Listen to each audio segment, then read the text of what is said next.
here as well, have a good time. I didn't bring enough beer for everybody, but there'll be an event afterwards that beer will be served. And with that, I'll turn it over to Ed.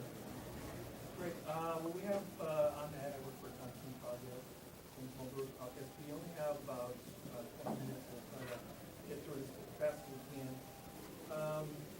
First, I'd like to recognize that Chairman Dingle is here, which is a real coup for us. John, thank you for being here. well, we have a group of speakers. First, we hear from Dan Canza, from Congressman and Betsy Markey's office, the House resolution honoring Craft Beer Week. After that, we have my left, Matt and Nick Graff from the Corner Pub in Lansing, Michigan. They're going to talk about H.R. 4278, which is a bipartisan bill introduced by Representative Richard Neal. This legislation would provide a much-needed tax break for thousands of American small brewers. When Congress originally reduced the tax rate on beer produced by small brewers 30 years ago, it led to a renaissance in craft beer that has since generated more than $3 billion in wages and benefits and paid more than $2.3 billion in taxes. We believe this is a simple and targeted tax break that will have a direct impact on over 1,500 small brewers nationwide. And last but not least, we'll have a short talk by Charlie Kapazian about different beer styles. Charlie is the president of the Brewers Association and the founder of the Association of Brewers, as well as being one of the most prominent and recognized names in the world of beer and brewing. He's also the author of 5 best-selling books on home brewing and beer. So without further ado, I'll turn it over back to him. Thank you so much. Well, I have to say I was pretty nervous coming in here today. I'm sure you're not doing it on purpose, but you're kind of an intimidating group. But I have to say that seeing Congressman Dingle walk in, I feel right at home, so hopefully I won't be too nervous going through my presentation. Thank you so much for inviting us to speak to you today, and also for being members of the Small Brewers Caucus. It really means a lot to us. I'm sure that the Brewers Association keeps you apprised of sort of the basic industry statistics and economic impacts and multipliers, so I'm not going to get into a lot of that boring detail. What I really want to do today is tell you the story of our brewery and give you an idea of what the impact would be on our business if we were to get a reduction in our excise taxes. So there are about 1,500 small breweries in the U.S., and this is the story of 2 of them, but it really could be the story of any of them. One characteristic that is shared by every small brewery in the country is that individually and collectively, we make a big impact in our communities. We're going to tell you a little bit about the local impact that we make, and we hope to make a compelling argument that reducing the small brewers tax will generate a big return on your investment. So our story starts like a lot of other stories when boy meets girl. And then boy meets beer. And yet somehow boy still manages to graduate from a small liberal arts college and get a respectable corporate job. And then boy marries girl. And boy and girl buy a house together and start brewing beer. And that's when things get a little interesting. One day, the boy realized that he liked brewing beer a lot better than he liked working his respectable corporate job. And so the boy and the girl wrote a business plan and raised $750,000 to open their own brew pub. We bought a restaurant out of bankruptcy, and with the help of friends and family, we gutted it and set about rebuilding. Uncle Eddie and Uncle Stanley were in charge of equipment salvage. Auntie Felicia headed up reupholstering and interior design. Auntie Betty Ann painted the furniture and the bathrooms. Parents and in-laws pitched in wherever they could, and all of our friends showed up to help move in the tanks.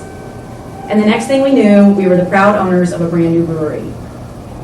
We opened our doors to the public in July of 1995. But the dream of making our own beer soon gave way to the reality of running $1 million a year business with 40 employees.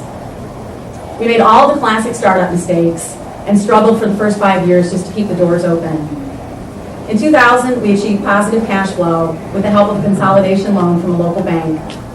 In 2002, we expanded into a failed business next door, which allowed us to double our brewing capacity and to top $2 million in revenues. But entrepreneurs are restless souls, and it wasn't long before we were looking for our next expansion opportunity. In 2004, we found an abandoned warehouse space that had been vacant for a decade. And once again, we recruited family and friends who by now knew the drill. We salvaged an old brewery from Arizona, and we planted trees for a beer garden, and we opened the doors to our second brewery in June of 2006, just in time for beer garden season in Michigan. And within a year, we began bottling and distributing our beer statewide. I think it's a pretty nice story, but the question is, what does this have to do with you? So part of our story is the big impact that small breweries have on our local communities and our local economies. Our two breweries employ 65 people, 30 of whom are full-time staff, and the rest of whom are mostly college students working their way through graduate and undergraduate programs. Last year, we had over $3 million in combined revenues, and we paid $1.2 million in wages and benefits. We contributed $238,624 in local, state, and federal taxes. And we spent $1.8 million on goods and services, much of which helped to support other small businesses in our own community. But our direct economic impact is only one piece of the pie. Small breweries help to create community by providing a community gathering spot with beer. Our businesses host hundreds of groups every year. And like most small brewery owners, we believe that businesses have a responsibility to be good corporate citizens to their communities. And so we serve on dozens of civic and nonprofit boards and commissions. And we lend financial support to dozens of other chambers and associations that assist local businesses and economic development. And we partner with local colleges, universities, and nonprofits to provide real-life educational opportunities for students through internships, projects, and partnerships. And small breweries have a tendency to repay our debt to those who came before us by assisting those who are attempting to follow us. Every year, we meet with dozens of would-be entrepreneurs to help them grow the economy by helping them manifest their dreams. Small breweries strengthen local communities by being engaged and committed corporate citizens. Our two breweries provide tens of thousands of dollars every year in support of hundreds of local nonprofits. The community has recognized and thanked us for our contributions with many awards over the years, including some of those listed here. But I'm here today to ask for your support. H.R. 4278 would reduce the small brewer's excise tax by $3.50 a barrel. Our projected savings would be around $13,000, but it might help for me to put that into context. In 2009, we had a combined profit margin of negative 0.6%, or about a $21,000 loss. Despite doing around $3.4 million in sales, like many small businesses across America, we're hanging on by our fingernails. So how would we spend these savings? We would invest just under half in energy efficiency improvements and just over half in new equipment purchases. Last year, we participated in an energy audit program sponsored by our local Downtown Development Authority. It resulted in a wish list of energy improvements.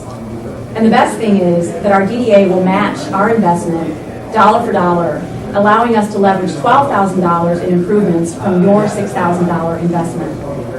Our proposed improvements have a payback of around 3 years and will save us $2,500 a year for years to come. And those savings will be further invested in more improvements, resulting in energy efficiencies and more savings for years to come. Small investments can have a huge impact in a small brewery. Last year, we invested about $4,000 to make improvements to our kitchen and to expand our menu. This resulted in $42,000 in additional sales.